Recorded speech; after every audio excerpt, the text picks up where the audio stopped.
भागवतम चौथा कैंटो 29वां अध्याय 18, 19, 20 श्लोक हम कर रहे हैं। पुरंजन की कथा का डिटेलिंग कर रहे हैं नारद मुनि प्राचीन वरी से। देहो रथस्वी इंद्रियाश्व संवत्सर सरयोगति द्विकर्म चक्र स्त्रिगुण ध्वज पंचासुबंधरु धुर मनोरिश्मि बुद्धिर सुतो हनिडो द्वंद्व कुबर पंचेन्द्रियार्थ प्रक्षेप सप्तधातु वरूथक आकूतिर्विक्रमो भार्यो मृगतृष्णां प्रधावति एकादशेन्द्रियचमु पंचसूना विनोदकृत। नारद मुनि ने कहा, मैंने जिसको रथ कहा था वो वास्तव में क्या है? शरीर है। मैंने जिसको घोड़े कहा था वो कौन है? इंद्रियां है जो रथ को खींचते हैं।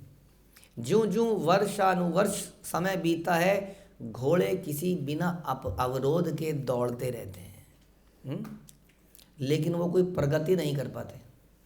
पाप और पुण्य इस रथ के दो पहिए हैं। प्रकृति के तीनों गुण इस रथ की ध्वजाएं हैं। 5 प्रकार के प्राणों से जीव के बंधन की सृष्टि होती है और मन ही रस्सी है। रस्सी समझ गए? घोड़े में बंधी हुई है, टांगा, घोड़ा चल रहा है। रथ की बात कर रहे हैं, पूरा रथ की डिस्क्रिप्शन हो रही है। बुद्धि इस रथ का सारथी है। हृदय रथ में बैठने का स्थान है और हर्ष और पीड़ा जैसे द्वंद्व जुएं 7 तत्व धातुएं इस रथ के आवरण है। 5 कर्मेंद्रियां उसकी 5 प्रकार की बाह्य गतियां हैं। 11 इंद्रियां सैनिक हैं उस रथ में। इंद्रिय सुख में मग्न रहने के कारण रथ पर आसीन जीव झूठी अभिलाषिताओं को पूरा करने के लिए इतराता है और जन्म जन्मांतर तक इंद्रिय सुख के पीछे दौड़ता है। जो भी है, ये पूरे शरीर को रथ के अनुसार बताया गया, जिसमें घोड़े हैं मुख्य रूप में। घोड़े क्या है? हमारी इंद्रियां हैं, हाथ पैर आँख, इन्हीं से हम भागते हैं। लेकिन घोड़ों की लगाम कौन है? मन है। हाँ, और पीछे सारथी कौन है? बुद्धि है। लेकिन दिक्कत यह है कि बुद्धि मन के अनुसार चलती है, तो ये मन और बुद्धि का जो कॉम्बिनेशन है, इससे घोड़े भाग रहे हैं इधर उधर।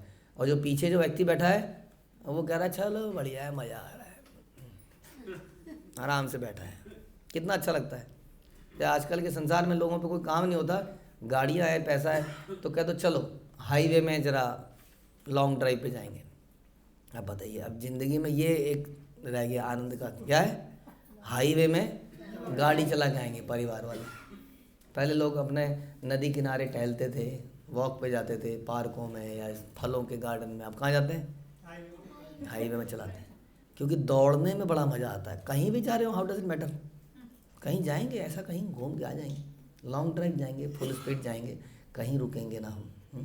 इस प्रकार हाँ, तो ऐसा जीवन लोग जीते हैं। तो प्रभुपाद कह रहे हैं कोई पहुंचते नहीं है वो, क्योंकि उनका कोई गोल नहीं है, ऑब्जेक्टिव नहीं है लाइफ में, बस चलना है, दौड़ना है इंद्रियों से। जैसे कि हमारे लिए, हमें इंद्रियों से खाना है, पीना है। आज का दिन कैसा गया? बहुत बढ़िया गया। 4 परांठे खाए, इतने पकौड़े खाए, ये खाया, बहुत बढ़िया गया, दिन बीत गया। थोड़ा टॉयलेट में हुआ है, कल के लिए पेट साफ है, रेडी है, नहीं तो सवेरे साफ हो जाएगा। उसके बाद फिर से खाएंगे पिएंगे, बीच में घूम आएंगे, कुछ कर लेंगे। ये जीवन का उद्देश्य है। अलग अलग इंद्रियों को कैसे संतुष्ट किया जाए। आँखों को संतुष्ट करने के लिए रात भर एक इडियट बॉक्स के सामने ऐसे आंखें गड़ाए बैठे रहेंगे ऐसे, बस। उसके पीछे देखो तो उसके पीछे क्या होता है? इडियट बॉक्स के पीछे दीवार होती है, तो उसके अंदर एक दुनिया कैसे दिखती है पूरी? पीछे तो कुछ है नहीं, साइड में भी कुछ नहीं है। हाँ, कितना बड़ा इल्यूजन है। उसी को देखता रहता है आदमी, आँखों को तुष्ट करता रहता है। नहीं तो मोबाइल है, नहीं तो कोई मैगजीन्स हैं, न्यूज़पेपर है, पेज 3 है। आँखों को दिन रात, कानों को दिन रात गाने गाने गाने, हमेशा टुनटुना कान में लगाया रखता है दिन रात। और इसी प्रकार से अलग अलग सेंसेस को, इंद्रियों को तृप्त करने, लेकिन पहुँचता कहाँ है? पहुँचता कहीं नहीं है। पर बात करें पूरे दिन हार्ड भाग भाग कर शाम को आके फिर से वही सेक्स लाइफ और सो जाता है, फिर सवेरे निकल पड़ता है। तो ये बता रहे हैं इस प्रकार का ये रथ है। रथ तो है, बहुत कुछ है उसमें, लेकिन क्योंकि सारथी जो सवारी है वो बिल्कुल समझ लो नशे में धुत है, हाँ, लाइक हम लोग, हमारी चेतना एकदम कोई मतलब नहीं, कहाँ जा रहे हैं, क्यों जा रहे हैं। और बुद्धि क्या है, बुद्धि करप्ट हो चुकी है। और मन तो फिर क्या ही कहें, मन और इंद्रियां तो जड़ है। इंद्रियों का क्या मतलब, हाँ, तो इंद्रियों के माध्यम से मन मजे लेता है और बुद्धि उसकी मदद करती है, और पीछे बैठी सवारी को कोई मतलब नहीं है क्या चल रहा है, क्या हो रहा है। हाँ, कहाँ मैं आगे खाई में तो नहीं गिर जाऊँगा, कहाँ जा रहा हूँ मैं। हम खाई में गिरने वाले हैं कि नहीं, बट फिर भी हमें चिंता नहीं है। चिंता है, बताइए आपको है चिंता है? चिंता किस चीज़ की है? या तो खाने पीने की और यूटी की। लेकिन वो जो हम खाई में गिरने वाले हैं उसकी चिंता है? उसकी कोई चिंता नहीं है। ये वो बता रहे हैं। इस प्रकार से संसार में सारा चल रहा है। और इस तरह एक एक दिन इस संसार में सबसे ऊंचे लोक से लेकर निम्न लोक तक सभी जगह दुख के स्थान हैं। हे कुंती पुत्र, जो मेरे धाम को प्राप्त कर लेता है वो फिर जन्म नहीं लेता। आ ब्रह्म भुवना लोका पुनरोवर्तिना अर्जुना। ब्रह्मा से ब्रह्मलोक से लेकर नीचे तक क्या है, सारे लोग पुनरावर्ती, आना जाना लगा रहता है यहाँ पर। मामुपेत्य तो कौन थे, पुनर्जन्म ना विद्यते। लेकिन जो मेरे पास आ जाता है उसका पुनर्जन्म नहीं, तो वो उस खाई में नहीं गिरता है, उसका जो रथ है बिल्कुल बढ़िया चलेगा। वाकई में इस प्रकार में प्रकृति के तीनों गुणों के वशीभूत हो निरंतर ऊपर नीचे घूमते रहते हैं लोग, किंतु मोहग्रस्त होने से वो सोचते हैं कि उसकी प्रगति हो रही है। जैसे कि हम जमाने में, पुराने ज़माने की पिक्चरों में देखते थे, टांगा चल रहा है। आजकल तो टेक्नोलॉजी बदल गई है, टांगा वहीं पर है, कहीं नहीं चल रहा है। साइड में एक मूविंग कुछ मूवी चला दी उन्होंने, सीन बदल दिए। समझ में आ रहा है नहीं?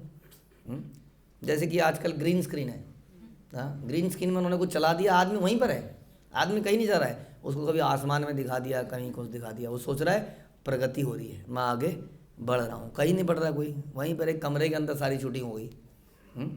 तो उसी तरह से कह रहे हैं, हम लोग सोचते हैं कि हमारी प्रगति हो रही है क्योंकि हम बड़े हो रहे हैं ना। देखो हमारे बाइसेप्स कितने हो गए, अरे मेरे पैर का साइज़ 6 नंबर हो गया, वाह मैं बड़ा हो रहा हूँ, कितना खुश होता है बच्चा। और मेरी हाइट नापते ना दीवार में जा के हाइट ऐसे, हाँ हम इतने हाइट, इतने बड़े हो गए, इतने बड़े हो गए, बड़े हो। उसको लगता है क्या कि प्रगति हो रही है। और इसी तरह से वो सालों से भगवान देखे कई बार हंसते होंगे कि अबे उल्लू, पिछले जन्म में तू 6 फुट का था, इस बार 4 का ही रह गया, तेरे को लग रहा है तेरी प्रगति हो रही है? हाँ, तू नीचे जा रहा है। नहीं, आदमी पहले 6-7 फुट के हुआ करते थे, अब तो ये शास्त्र कहते हैं धीरे धीरे बौना होता जाएगा। अरे ऐसा हो ही रहा है। तो वो क्या सोच, फिर भी क्या सोच रहा है, मेरी प्रगति हो रही है। वह उस वायुयान के समान है जो अहरनिश पृथ्वी के इधर घूमने के कारण पृथ्वी के गुरुत्वाकर्षण केंद्र से बाहर निकलने में अक्षम है। जो वायुयान है, हवाई जहाज, वो एक लेवल तक ही खींचता है अपने आप को इस तरह से, उससे बाहर निकलना बड़ा मुश्किल है, और उसी के इर्द गिर्द घूमता है। उसको क्या लगता है, अगेन प्रगति हो रही है, मैं यहाँ से निकल रहा हूँ, मैं यहाँ से उड़ गया। वास्तव में उड़ा नहीं है। वास्तव में वायुयान कोई प्रगति नहीं कर पाता क्योंकि पृथ्वी के गुरुत्वाकर्षण से बंधा रहता है। जिस प्रकार राजा रथ पर आरूढ़ होता है उसी तरह जीवात्मा शरीर में बैठता है, हाँ, और निरंतर अलग अलग प्रकार के कार्य करता है और इस संसार में बंध जाता है। वास्तव में इस संसार में कह रहे हैं कि वह उस मृग के तुल्य है जो मरुस्थल में पानी की खोज करता है। मरुस्थल मतलब रेगिस्तान में, और मरुस्थल में पानी की खोज करना व्यर्थ है क्योंकि वहाँ पानी तो रहता ही नहीं है। वास्तव में क्या मतलब है इस बात का,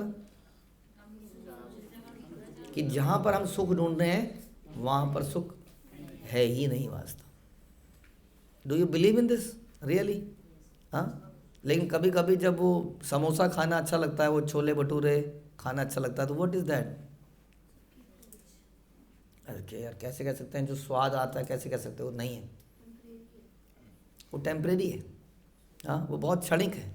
सोचिए ज़रा, वो 5 मिनट के चक्कर में बाद में कब्ज़ और उसके पॉटी और फिर उल्टियाँ या बीमारियाँ और ये और वो, और उसको बनाने के लिए कितनी मेहनत और क्या क्या नहीं करना पड़ता है।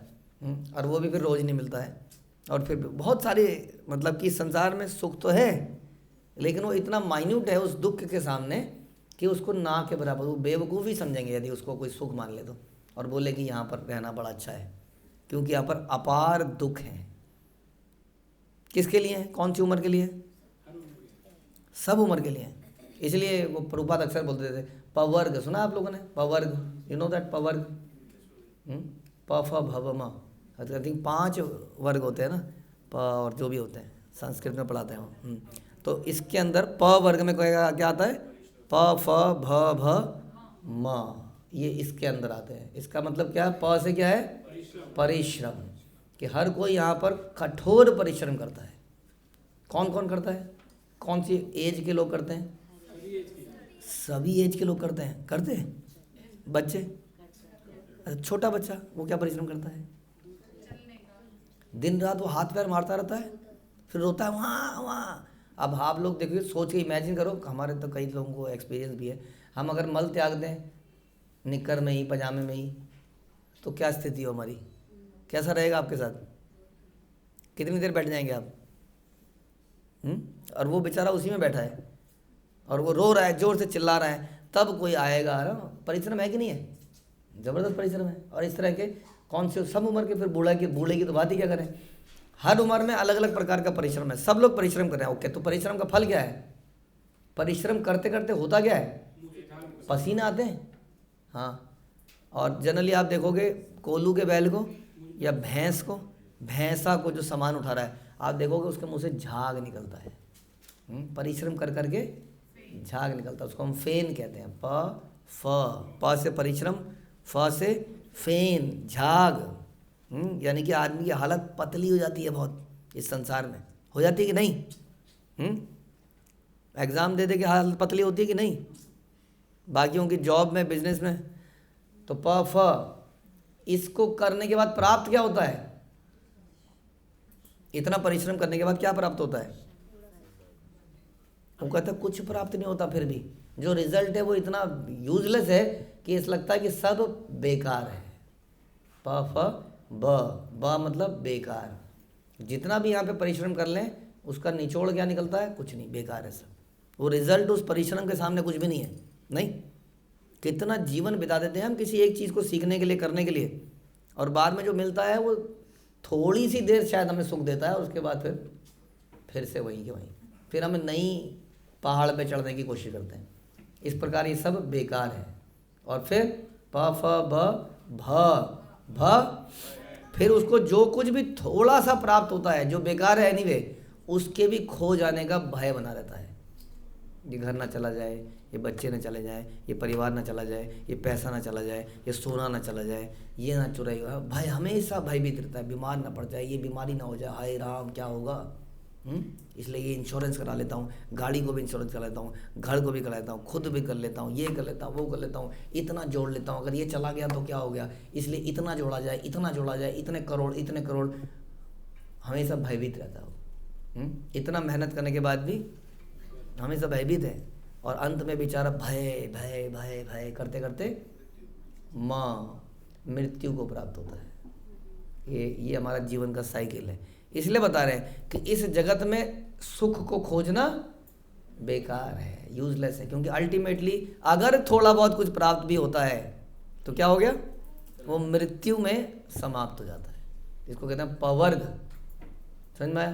दैट इज़ व्हाट यहाँ पर बताया जा रहा है कि संसार में तब वह और आगे के स्थान को पहुंचना चाहता है। यह मृग तृष्णा है, और इस भौतिक जगत के इंद्रिय सुख की आधार भूमि है। मृग तृष्णा की तरह है। मृग हमेशा अतृप्त रह जाता है उस समुद्र या उस पानी की खोज में। उसको थोड़ी थोड़ी दूरी पर लगता है पानी है, वो भागता है, यहाँ मिलेगा, फिर आगे भागता है, पानी होता नहीं है वहाँ। लेकिन रेत इस प्रकार चमकती हुई दिखती है कि उसको लगता है पानी है। समझ में? हरे कृष्ण। श्रील प्रभुपाद की जय। ग्रंथराज श्रीमद् भागवतम की